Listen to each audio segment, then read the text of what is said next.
Hello viewers, welcome back to compete now. This is your educator Monalisa. তোমরা যারা ICDS পরীক্ষা দিয়েছো, আজকে ইংলিশের পেপারটা নিয়ে আমি একটু অ্যানালাইজ করব। দেখো, ইংলিশটা হয়তো তোমরা পরীক্ষা দিয়ে এত করে নিশ্চয়ই বাড়ি চলে এসেছো এবং এটা জানতে চাইছো যে ইংলিশের পেপারটা কি, আমি যে অ্যান্সারগুলো করেছি সেগুলো কি কারেক্ট নাকি অন্য কোনো অ্যান্সার হবে। তো আমি এখানে তোমাদের পুরো পেপারটা নিয়ে মোটামুটি একটা আলোচনা করব। প্রথমে দেখো কি আছে, তোমাদের একটা প্রেসি লেখার কথা বলা হয়েছে। প্রেসিটাতে কি আছে দেখো, আমি তোমাদের মোটামুটি মিনিংটা বলছি। মিনিংটা যদি এরকম বুঝে তোমরা প্রেসিটা করে থাকো তাহলে যেন কিন্তু প্রেসিটা ঠিকই হয়েছে। মিনিং বলতে দেখো, প্রথম থেকে আমি পড়ছি। Several times in the history of the world particular countries and cities or even small groups of people have attend a high degree of civilization. মানে সিভিলাইজেশন নিয়ে মেনলি কিন্তু বলা হয়েছে। হয়তো কোয়েশ্চেনগুলো ঠিক মতো এখানে অ্যাপিয়ার করছে না, একটু কিন্তু হেজি আছে, এটা একটু কনসিডার করো। এবার দেখো কি বলা হয়েছে, তাহলে যে হিস্ট্রি অবধি যে আমাদের সিভিলাইজেশনগুলো ছিল, সেই সিভিলাইজেশনগুলো কিন্তু একটা বেশ উচ্চ পর্যায়ে চলে গিয়েছিল। হ্যাভ অ্যাটেন্ড হাই ডিগ্রি, উচ্চ পর্যায় পর্যন্ত কিন্তু চলে গিয়েছিল। মানে কি, যে সিভারেল টাইমস ইন দ্য হিস্ট্রি, ঐতিহাসিক যুগের কথা বলা হয়েছে। পার্টিকুলার কান্ট্রিজ অ্যান্ড সিটিজ, কোনো নির্দিষ্ট একটা দেশ বা কোনো নির্দিষ্ট একটা শহর এবং ছোট ছোট যে গ্রুপ, তারা কিন্তু সিভিলাইজড হয়ে গিয়েছিল। Yet none of this civilization, যদিও এই সিভিলাইজেশনগুলো ইম্পর্টেন্ট, মানে এগুলোর মধ্যে কোনোটাই হয়নি, কি হয়নি, important as they were have lasted, যেগুলো যদিও কিনা এগুলো ইম্পর্টেন্ট ছিল কিন্তু এগুলো লাস্ট করেনি, মানে কি এগুলো বেশি দিন স্থায়ী হয়নি। And one of the reasons, এবং তার একটা কারণ, অনেকগুলো কারণের মধ্যে কেন এগুলো লাস্ট করেনি তার মধ্যে একটা কারণ হচ্ছে why they did not last, কেন তারা লাস্ট করেনি, ওয়াজ ছিল that they were confined to a very few people, মাত্র সীমাবদ্ধ ছিল কিছুজন লোককে নিয়ে। যারা সভ্য ব্যক্তি ছিল তারা কয়েকজন মাত্র সভ্য ব্যক্তি সেখানে ছিল, এই জন্য সেটা কিন্তু হয়নি, মানে কি খুব বিস্তার ছিল না। They were like little oasis of civilizations in the desert of barbarism, মানে বর্বরতার জগতে তাদের কীরকম ছিল, ঠিক মরুভূমির সঙ্গে বর্বরতাকে তুলনা করা হয়েছে এখানে। তাহলে বারবারিজমের মধ্যে তারা কিন্তু একটা দুটো ওয়েসেসের মতো ছিল, ওয়েসিসের প্লুরাল হয় ওয়েসেস, কয়েকটা মরুদ্যানের মতো সেরকম ছোটো ছোটো গ্রুপ ছিল সিভিলাইজড পিপলের, আর চারধারে বেশিরভাগই বর্বর মানুষ ছিল। Now it is no good being civilized if everybody round about you is barbarous. আমাদের চারধারে যখন সবসময় অনেক বারবারাস ব্যক্তি, তখন তার মধ্যে সিভিলাইজড হওয়াটা কিন্তু খুব একটা ভালো জিনিস নয়, এটা বলা হচ্ছে। এবার দেখো এখানে যে তোমার সিমিলিটা দেওয়া হয়েছে, সিমিলি বলতে যে একটা তুলনা করা হয়েছে, তোমরা যখন প্রেসি করবে তখন এই সিমিলিগুলো বাদ দিলেও চলে। এরপরে কি আছে দেখো, তাহলে টোটাল ব্যাপারটা সিভিলাইজেশন নিয়ে। Or rather it's some good but it is very risky, অথবা কিছুটা যদি আমরা সিভিলাইজড হই সেটা কিন্তু কিছুটা রিস্কিও হতে পারে, কিন্তু কিছুটা ভালোও হতে পারে। ঠিক আছে, সাম গুড মানে কিছুটা ভালো, সিভিলাইজড হওয়া কিন্তু খুব রিস্কি, মানে খুব বিপদসংকুল। ফর দ্য বারবারিজমস, মানে barbarians are always liable to break in on you, কেন না বারবারিজম যারা বর্বর মানুষ তারা কিন্তু সিভিলাইজদের উপরে কি করে, আক্রমণ করে। ব্রেক ইন অন ইউ মানে আক্রমণ করা। And with their greater numbers, যেহেতু সিভিলাইজডদের নাম্বারটা কম, বারবারাসদের নাম্বারটা বেশি, তাদের গ্রেটার নাম্বার, বেশি সংখ্যক নাম্বার নিয়ে, অ্যান্ড রুড ভিগর মানে অত্যন্ত ক্ষমতাশালী, ভিগর বলতে বলশালী একটা আবির্ভাব নিয়ে, scatter your civilization to the winds, হাওয়ার সঙ্গে আমাদের সিভিলাইজেশনকে মিশিয়ে দেয়, মানে কি হাওয়ায় উড়িয়ে দেয়। স্ক্যাটার মানে ছত্রিচ্ছন্ন করে দেয়। ওভার অ্যান্ড ওভার এগেন, বারংবার, ইন দ্য হিস্ট্রি, ঐতিহাসিকভাবে, কম্পারেটিভলি সিভিলাইজড পিপল, যারা কিন্তু তুলনামূলকভাবে একটু সভ্য প্রজাতি, duelling in সিটিজ have been conquered, তাদেরকে কনকার করা হয়েছে, যারা সিটিজে বসবাস করতো, ডুয়েল মানে বসবাস করা, ইন দিস ওয়ে এইভাবে, বাই বারবারিয়ানস, বারবারিয়ানদের দ্বারা, কামিং ডাউন, তারা বারবারিয়ানরা কোথা থেকে আসছো, বারবারিয়ানস কামিং ডাউন দ্য হিলস থেকে, মানে এখানে বলতে চাইছে যে সমতল ভূমিতে আসতো। দেখো এখানে কি লেখা আছে, বারবারিয়ানসরা হিলস থেকে আসতো, বার্ন করে দিত, কিল করতো, ডেস্ট্রয় করতো, whatever they found in the plain মানে সমতল ভূমিতে তারা যা কিছু পেতো, মানে মেনলি সমতল ভূমিতে সভ্য মানুষরা বসবাস করতো, সেই সভ্য মানুষদের উপরে তারা যা ইচ্ছা তাই করতো, তাদেরকে পুড়িয়ে মারতো, মেরে ফেলতো বা সমস্ত কিছু নষ্ট করে দিত। ইন দ্য 15th সেঞ্চুরি, 15 দশকের মতো এরকম সময়ে, century, most of Europe was overrun by in this way, এইভাবে সমস্ত ইউরোপের সমস্ত যে জায়গাগুলো সেগুলোকে ওভাররান করে দেওয়া হয়েছে, মানে ধ্বংস করা দেওয়া হয়েছে, বাই কাদের দ্বারা, মঙ্গলস ফ্রম সেন্ট্রাল এশিয়ার মঙ্গলদের দ্বারা প্রজাতি, এই মঙ্গল প্রজাতির দ্বারা। And such civilization as then existed was nearly destroyed, এবং সেখানকার যে সমস্ত সিভিলাইজেশন সেগুলো ডিস্ট্রয় করে দেওয়া হয়েছিল। এটা মোটামুটি মিনিং বুঝলে। এর পরেরটা কী আছে দেখো, এই পরে যে নেক্সট পার্টটা, যদিও তোমরা প্রেসি করার সময় নিশ্চয়ই দুটো প্যারাগ্রাফ করোনি, একটাই প্যারাগ্রাফের মধ্যে করতে হবে। মিনিংটা আমি শুধু বলছি, তোমরা যে কেউ কিন্তু যে কোনোভাবে করতে পারো। এক্সামিনার কিন্তু তার নিজের অনুসারে তোমাদের মার্কস দেবেন, সেখানে কিন্তু কিছুই বলার নেই কোন এক্সামিনার কীরকম মার্কস দেবেন, সেটা সমস্তটাই তার উপরে ডিপেন্ড করছে। এটা গ্রামার নয় যে তোমরা একটাই মাত্র সেন্টেন্স হয়, ঠিক আছে। এখানে তোমরা নিজেদের মতো করেও কিন্তু প্রেসিটা লিখতে পারো। এখানে প্রেসির চেয়ে বেশি সামারাইজ করতে বলা হয়েছে। দেখো এখানে বলা হয়েছে কি সামারি করতে, মানে কি এটা অত প্রেসির মতো টাফ ব্যাপারটা নয়। এই জন্য এটা খুব তোমরা ডিফিকাল্ট ভেবো না, যদি মিনটা এটা বুঝে থাকো তাহলে যেন কিন্তু ঠিকই আছে। এরপরে পার্টটাতে কী আছে দেখো, none of the noticeable things, আমি মোটামুটি করে বলছি, none of the noticeable things about modern civilization which is also one of the reasons, মানে কি মডার্ন যে সিভিলাইজেশন সেগুলোর ক্ষেত্রে এবার বলা হচ্ছে এই যে রিজনটা, মানে কোন রিজনটা, বারবারিয়ান্সরা সংখ্যায় অনেক বেশি, তারা এসে সভ্য ব্যক্তিদের উপরে যথেচ্ছ পরিমাণে অত্যাচার করতে, এই কারণটা why it is likely to outlast the others, এদের মধ্যে কিন্তু মডার্ন সিভিলাইজেশন যেখানে আমরা বসবাস করছি এই রিজনটা কিন্তু খুব বেশি অ্যাপ্লাই হয়নি, যে কারণে এটা আউটলাস্ট করে গেছে অন্যগুলোর তুলনায়। আউটলাস্ট দ্য আদার্স মানে কি অন্যগুলোর থেকে বেশি লাস্টিং করেছে, মানে অনেক দিন টিকে গেছে। That is more or less free from particular danger, এই নির্দিষ্ট যে ডেঞ্জারটা কিনা বারবারিয়ান্সরা করে, সেই ডেঞ্জারটা থেকে ফ্রি হওয়ার জন্য এটা আউটলাস্ট করে গেছে। And it is free from it because, এবং এটা ফ্রি থেকে ফ্রি হয়েছে, বারবারিয়ান্সদের থেকে ফ্রি হয়েছে কী জন্য, far less local and far more widespread than others, এটা লোকাল হওয়ার জন্য, এবং আমাদের মডার্ন যে সিভিলাইজেশনটা সেটা কি ওয়াইড স্প্রেড ছিল, কিন্তু আগে সেগুলোকে আমরা পড়েছি সেগুলো কি ছোটো ছোটো এলাকায় মানে ওএসএসের মতো ছিল বলা হয়েছে, কিন্তু মডার্ন সিভিলাইজেশনটা অনেকটা জায়গা পরিব্যাপ্ত করেছিল, অনেক পিপল তার মধ্যে ছিল, এই কারণে এটা কিন্তু সহজে বারবারিয়ান্সদের দ্বারা ধ্বংস হতে পারেনি।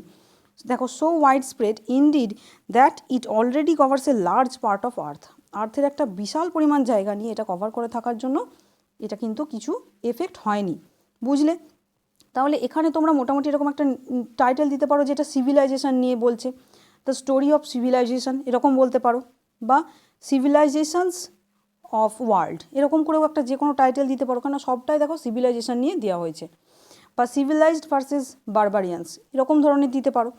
নেক্সট কী বলা হচ্ছে দেখো, রিপোর্ট রাইটিং নিয়ে অলরেডি আমি তোমাদের বলেছিলাম যে কোভিড থেকে একটা কিন্তু রিপোর্ট আসবে, এবং আমার চ্যানেলে এখনই তোমরা নিচে দেখো কোভিড রিলেটেড কিন্তু আমি ডক্টরস দিয়ে যে রিপোর্টটা লিখেছি সেখানে একটাই রিপোর্টের ইন্ট্রোডাকশন সব রিপোর্টে লেখা যাবে, সেইভাবে দিয়েছি। এখানে যেটা দেওয়া রয়েছে যেটা হচ্ছে কি বলেছি যে মোটামুটি আমি তোমাদের বাংলায় বলছি, কলকাতার যে কোনো একটা নির্দিষ্ট জায়গার কথা তোমরা রিপোর্টে উল্লেখ করতে পারো, সেই জায়গাতে সেখানকার লোকাল পিপলরা কীভাবে নিজেরা সোশ্যাল ডিস্টেন্সিং মেনটেন করেছে বা কীভাবে স্যানিটাইজ করেছে, তারপরে তাদের নিজেদের জায়গাকে একটা নজির হিসাবে তুলে ধরেছে অন্যান্য জায়গার তুলনায়, সেখানে কিভাবে কোভিডের আক্রান্ত সংখ্যা অনেক কমে গেছে, এইভাবে তোমরা একটা বানিয়ে লিখতে পারো। বা সেখানে ডক্টরসদেরকে আলাদা করে সেখানে ইনভলভ করা হয়েছে, যে এখানে অনেক ডক্টরসকে আনা হয়েছে সপ্তাহে একদিন করে সেখানে চেক আপের জন্য, এইভাবে নিজের মন থেকে একটা বানিয়ে লিখতে পারো। Doctors has been appointed by the local people by the members of club এরকম বলতে পারো, by the members of club a renowned doctor has been employed to check the patient who are getting fever বা who have fever এরকম একটা বলতে পারো। এই ধরনের, বা তারা বিভিন্নভাবে স্যানিটাইজ প্রোভাইড করেছে, বা মাস্ক ছাড়া যখনই কেউ বেরিয়েছেন তাকে রিকোয়েস্ট করেছেন, লোকাল পিপলদের কথা বলছি, সেখানকার লোকাল যে ইউথ তারা কিভাবে কি করেছে, বা সেখানে যে রেশন দোকানে সেখানে তারা সার্কেল করে দিয়েছে, সার্কেল করে তারা কি করেছে সোশ্যাল ডিস্টেন্স বজায় রাখার জন্য they have circled in front of the ration shop so that there have to be some social distance they can maintain, এইভাবে তোমরা মোটামুটি বানিয়ে একটা লিখতে পারো। শেষের দিকে তোমাদের শেষ প্যাসেজটাতে যেটা হবে কনক্লুশনটাতে, সেখানে তোমরা এটা লিখতে পারো যে কিভাবে অন্যান্য জায়গার তুলনায় এইভাবে তারা যেহেতু ব্যবহার করেছে এটাকে, সোশ্যালাইজটাকে এইভাবে করেছে, সোশ্যাল ডিস্টেন্সিংটাকে মেনটেন করেছে, তার জন্য তাদেরকে পুরস্কৃত করা হয়েছে। হ্যাঁ, এরকমভাবে তোমরা একটা লিখতে পারো যে লোকাল অথরিটি এদেরকে পুরস্কৃত করেছেন, অন্যান্য জায়গার তুলনায় এখানে কোভিডের হারটা কিন্তু আগের তুলনায় কমে গেছে, বা গ্রিন জোন থেকে আস্তে আস্তে সেটা আরও তোমরা বলতে পারো যে অরেঞ্জ জোন হয়ে গেছে, যেটা হয় এরকম আমরা গ্রিন জোন অরেঞ্জ জোন সেই জায়গাগুলো তোমরা অ্যাড করতে পারো। এইভাবে তোমরা পুরো রিপোর্ট রাইটিংটা লিখতে পারো। রিপোর্ট রাইটিংয়ের স্ট্রাকচারও আমি তোমাদের বারবার দেখিয়ে দিয়েছি, নিশ্চয়ই সেগুলো ফলো করেছো। বাই আওয়ার স্পেশাল করেসপন্ডেন্ট বা বাই স্টাফ রিপোর্টার। আর এখানে কিন্তু XYZ এর জায়গায় নিজেদের জায়গার নামও দিতে পারো, কলকাতার কোনো জায়গার নাম দিতে পারো, কেননা এখানে কিন্তু কোথাও বলা নেই যে XYZ দিতে হবে। নেক্সট দেখো আমি চলে যাচ্ছি গ্রামার যে পার্টটাতে আছে। গ্রামার পার্টটাতে আমি বলে রাখি এক একটা সেন্টেন্সকে কিন্তু বিভিন্নভাবে করা যায়, সবসময় যেটা আমি বলছি সেটাই কিন্তু তা নয়। যেমন প্রথম সেন্টেন্সটাতে কি আছে দেখো, কমপ্লেক্স সেন্টেন্সে অ্যাড করতে বলা হয়েছে, মানে adverbial clause, noun clause, adjective clause, এরকম ধরনের ক্লজ দিয়ে যেটা করতে হয়। He died in his native village, এটাকে আমরা করতে পারি কি, he died in the village which was his birth place. He died in the village which was his birth place, বা he died in the village which was native, এরকম করতে পারি। তাহলে হুইচ ওয়াজ নেটিভ এটাকে আমরা কি বলতে পারি, adverbial clause. Which was native এটা অ্যাড করে দিলাম, বা he died in his village এটা কি হলো, আমাদের প্রিন্সিপাল ক্লজ হলো, এটা হলো। নেক্সট কি আছে দেখো, the boy was disobedient and so the teacher punished him. The teacher punished the disobedient boy. তাহলেই হবে, এটা সিম্পল। এটা কিন্তু অন্য কোনোভাবে করা যাবে বলে আমার আপাতত মনে হচ্ছে না। The teacher punished the disobedient boy. তারপরে দেখো, if you do not hurry you will miss the train, এটাকে কম্পাউন্ড সেন্টেন্সে বলা হয়েছে করতে। তাহলে কি, হারি অর HURRY, হারি মানে তাড়াতাড়ি করো, or you will miss the train, এটা হয়ে যাবে। নেক্সট কি আছে দেখো, our army has been defeated by the enemy, এটাকে ভয়েস চেঞ্জ করতে বলা হয়েছে, মানে কি অ্যাক্টিভ ভয়েসে নিয়ে যেতে বলা হয়েছে, এটা কিন্তু প্যাসিভ করতে বলা হয়নি। তাহলে হ্যাজ বিন মানে আমাদের কি অ্যাক্টিভ ভয়েস যেটা হবে সেখানে হ্যাজ কথাটা থাকবেই থাকবে। তাহলে কি হবে, আর দ্য এনিমিটা হয়ে যাবে সাবজেক্ট, আর আওয়ার আর্মিটা হয়ে যাবে অবজেক্ট, যেটা আমরা অ্যান্সারটা লিখবো অ্যাক্টিভ ভয়েসে। তাহলে the enemy has defeated our army, the enemy has defeated our army, এটাই কিন্তু কারেক্ট, এটা ছাড়া অন্য কিছু হবে না। তোমরা মিলিয়ে দেখো ঠিকঠাক তোমরা এইভাবে করেছো কি না। নেক্সট দেখো কি আছে, hair after he is disqualified for হয়, ডিসকোয়ালিফাইডের পর প্রিপোজিশন আমাদের কি ইউজ করতে হবে, ফর।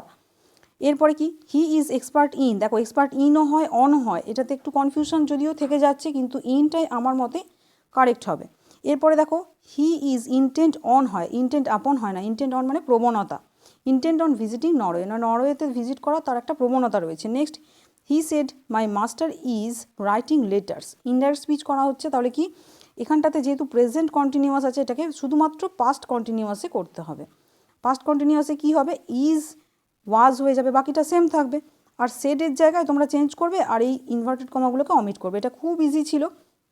তাহলে এটা দেখো, হি told that his master was writing a letter, এটাই কিন্তু হবে, এটা ছাড়া অন্য কোনো অ্যান্সার হবে না।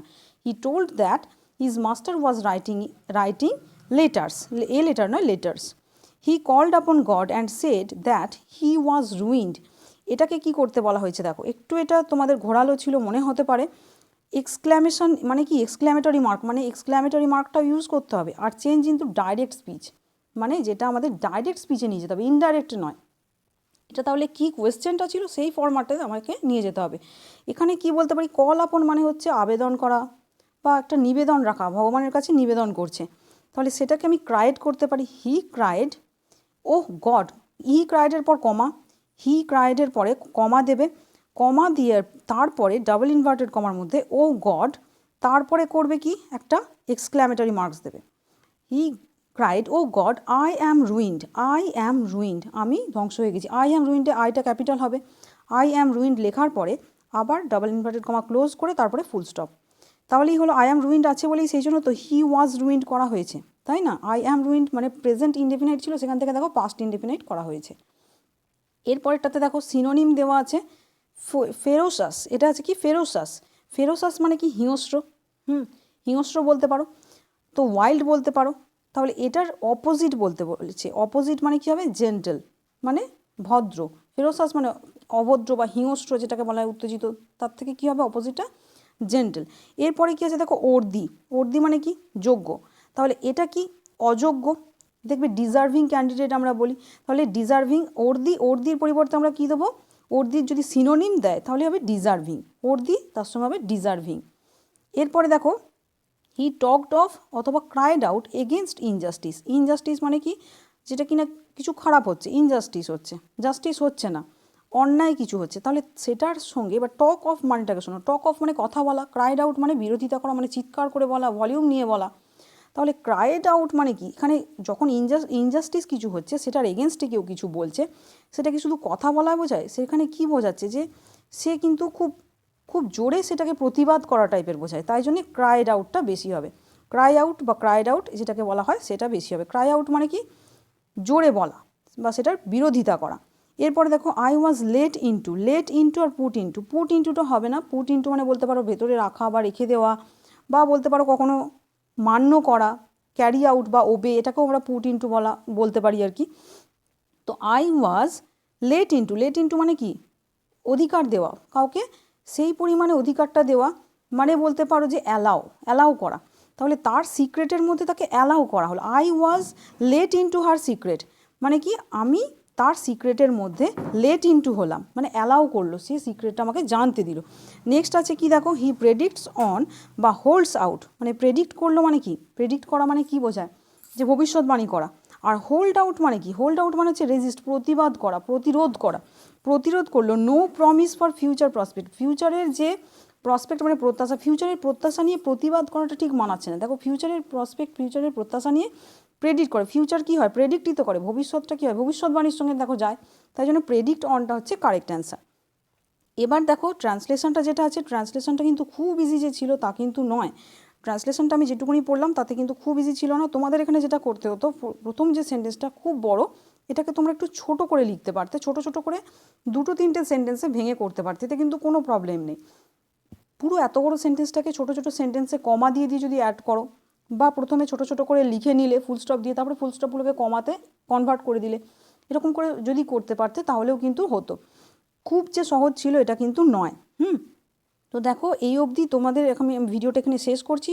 হয়তো তোমরা যেগুলো লিখেছো তার সঙ্গে সেটা নিয়ে টেনশন করো না, তোমরা যেটা লিখেছো সেটাও কিন্তু কারেক্ট হবে, কিন্তু গ্রামারেই আমি যেগুলো বলেছি সেগুলোই কিন্তু কারেক্ট। কিন্তু প্রেসির ক্ষেত্রে যেটা বলবো, তোমরা নিজেরা যদি এইভাবে মিনিংটা বুঝে লিখে থাকো তাহলে কিন্তু কারেক্টই হয়েছে। Thank you for watching this channel. Next ভিডিওতে তোমাদের সঙ্গে আবার দেখা হচ্ছে। Till then, as I always say, stay motivated and study hard.